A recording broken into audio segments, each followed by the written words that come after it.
Hello and welcome to our head-to-head campaign in the latest DLC for Rome 2, Rise of the Republic, which focuses on the second founding of Rome in the 4th century BC.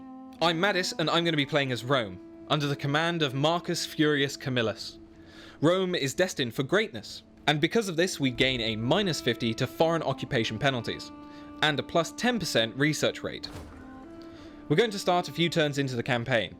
So far my main focuses have been to improve my military and building Rome into a powerhouse. This will enable me to press forwards with the attack on the Veii to my north and securing a second province for Rome. I'm Jordan and I'm playing as Brennus of the Senones. Starting on the east coast of Italy in Arminium, the Senones are a force to be reckoned with, and as such they cannot occupy settlements, they can only sack or raze them. Alongside this, they can always have the option to attack at night, cutting off enemy reinforcements, which could come in very handy. Right, I've mustered a force large enough to begin the invasion of Veii. My first target will be the town of Sisera, so I can take out their economic stronghold and take away any trade income they may have. With it captured, I'm going to build a temple to convert the local population and stabilise the region. Back in the north, and I'm on the march. I've already conquered the town of Sarsina, and now I'm going to take the capital of Vaisal, but we'll need to siege it before I can make an assault. The Thelrathi have declared war on me in the meantime. They're welcome to try and defeat me, but I doubt they will. To my surprise, however, the Vaisal do fancy themselves warriors this day. They sally forth before my second army can reinforce me, and they make an honourable effort, but not enough to stop me. With the city secured, I send both forces out to raid the neighbouring enemy regions to offset my upkeep costs and maintain the pressure, reminding the enemy of my presence. Back in Rome, I'm looking to cement ties with my northern neighbours. Knowing that Brennus is on the march, it falls to me to form a united front in order to stop him. However, my neighbours don't seem to want to rally together, leaving me with a non-aggression pact with only Tartuna. And to add to my troubles, the Veii have marched out to attack Sisera, so I'm going to have to recruit some mercenaries to my cause to defend the town. Not only have they attacked, but they've gone to assault Ostia instead, my own coastal trading hub, without any army inside. The Vaisal have been vanquished, and my conquest is off to an excellent start. The kingdom of the Senones now stretches cleanly across from the east of Italy all the way to Luna in the northwest. I muster a considerably larger empire than I started with, so I initiate talks with the 3 other Gallic factions in the region, ultimately with trade or confederation in mind to strengthen my position. I push Brennus down south and put the Thelrathi capital to the sword, and at the expense of training my warriors in Valo's army, I send my war maiden out on a slaughter mission to try and thin the enemy agents building up around me, but to no avail. The Veii have been uprooted and no longer hold territory. However, they have gone for the heart of my budding empire, Rome itself. But they stood no chance against my superior military might. They've been thrown back and dealt with. I know that Brennus is marching south, and no doubt Rome will be in his sights. But there is time before his hordes arrive. The fate of Rome now lies in the hands of my 2 dignitaries. They must begin to hinder the progression of Brennus and his barbarian hordes. By throwing money at the situation, giving to my neighbours and my dignitaries, I'm able to bribe off individual units. Unfortunately, in this case, I don't have enough information on each unit, so I can't target high-level troops. My march south seems unstoppable. The shield of the Vaisal is now completely gone, and with the Etruscan League and Aritim in complete disarray, I've managed to intercept the Etruscan main army, not far from Siena. They fight me aggressively, as they should, their last bastion of their people, truly, but get their chariots caught out very quickly in the battle.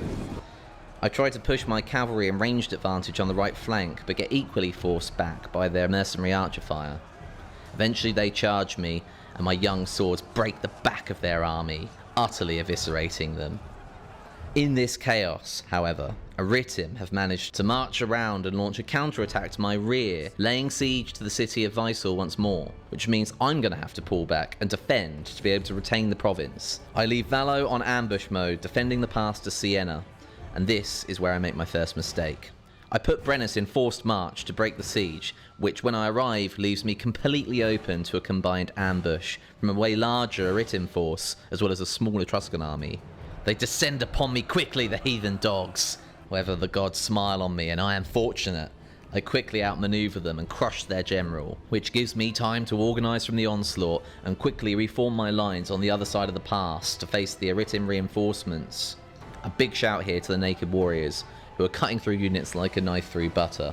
With Vaisal settled and retained once more, I return to Aritim to reinforce Valo's army in his siege effort, as they face the Garritan sons of Tinia, held up in Aritim. Brennus is sieging Aritim with 2 large armies. Now is my chance to bribe a unit away from his force. I'm going to go for Brennus's army, as I can see there are some naked warriors in there. And I want those guys gone, as they have been racking up kills like it's nobody's business. With a 20% chance of success, I don't have much hope, but I'm going to go with it anyway. Oh, and a huge blow for Brennus. He can't recruit any of those units for a while yet, so that should hopefully slow him down. Now, I need to build up some more diplomatic ties, as I'm sure I'm going to be getting some backlash for my actions there.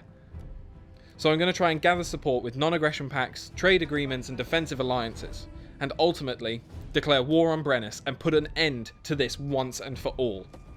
Rome tests my patience. They cower weakly behind their petty dignitaries, but commit no troops to a proper fight like men. However, I reinforce my politician Sobios' position at home and secure him a promotion. With Aritim taken, Valo is then unleashed. I send him to cut his way down the coast, devastating every city as he goes, while Brennus heads down the centre, taking Clevesin and quickly Villusna after that. Rome is now in sight. Brennus is almost here. He has taken Villusna, putting himself on the path to Rome. My smaller, more elite second army shall hold Veii, with the garrison helping them out. And I will move over to Sisera and block their path there. This will force them into a conflict and protect Rome. I will continue to disrupt the enemy, even going so far as to try and bribe the generals to join my side. But they are resolute to the last. I'm hopeful of my neighbours being able to disrupt Brennus' home territory. He's overcommitted in the south, leaving him open to attacks from sea and from the east. Valo the Cunning, as he has come to be known. He extinguishes the last hope of the Etruscan people as Tarchuna falls. And as my right-hand general, he has built up significant gravitas for the opposition party for the role he's played in this campaign. But my entire empire is wide open while I commit my full force and strength against Rome, and killing the man would leave the clans in disarray, or worse, a secessionist civil war.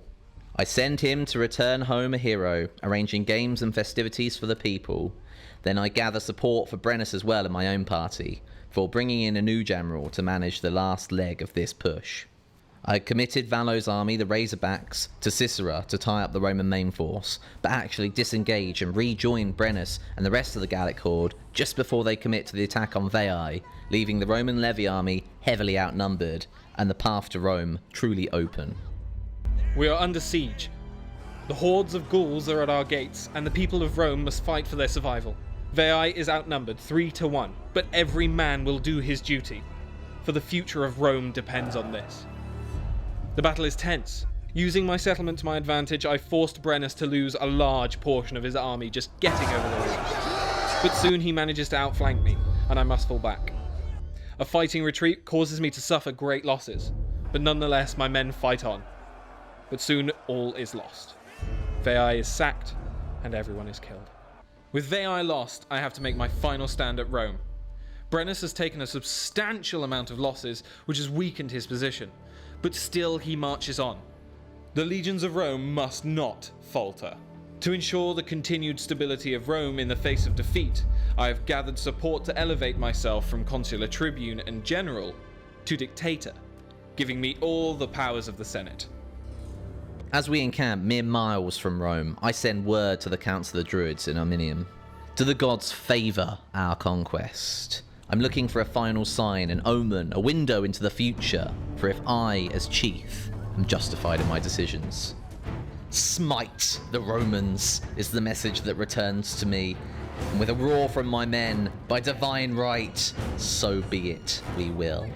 The weather is foggy but dry, the men are tense, but my vision of victory is clear.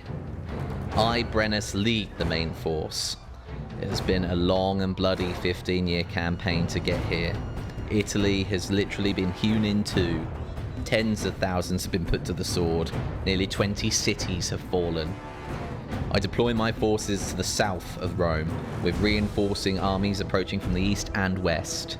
If I can win the walls, I will head to capture and open the gates of the city from the inside, to let my cavalry and skirmishers through.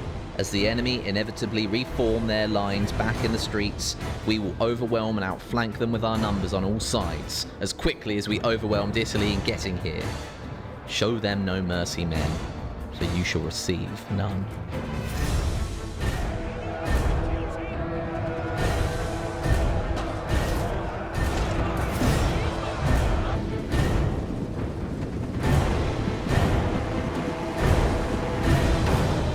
With the Gauls infesting Rome, I have no choice but to make a final stand to save Rome from destruction. Camillus has rallied men from our southern territories to protect our nation. They ride to our aid as we speak. When they breach our lines, I shall fall back. When they charge me in the streets, I shall fall back. When we have our backs to the wall, with nowhere else to turn, we will strike them down. Roma Invicta! My warriors, the way is open. The last Roman survivors have fallen back to Capitoline Hill. They will die before they stop fighting. I promised you Rome, and the remnants of the enemy now cowers in a last stand around its barely beating heart. So stab at it, push forward and bathe the streets in Roman blood. In the name of every Gallic man, woman and child, victory will be yours this day. Rise of the Republic will also come with a free content update, the Ancestral update, that adds the family tree, graphical tweaks, and a bunch of AI improvements. You can join the beta now.